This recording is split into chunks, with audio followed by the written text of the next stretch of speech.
ఏ పాటిదాననయా నన్నింతగా హెచ్చించుటకు, నేనెంతటి దాననయా నాపై కృప చూపుటకు.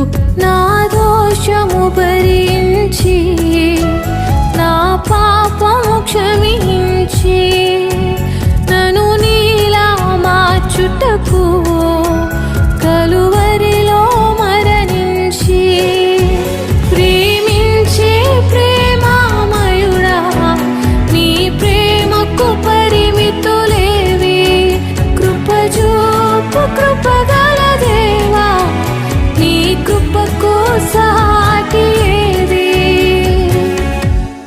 ఏ పాటిదాననయా నన్నింతగా హెచ్చించుటకు, నేనెంతటిదా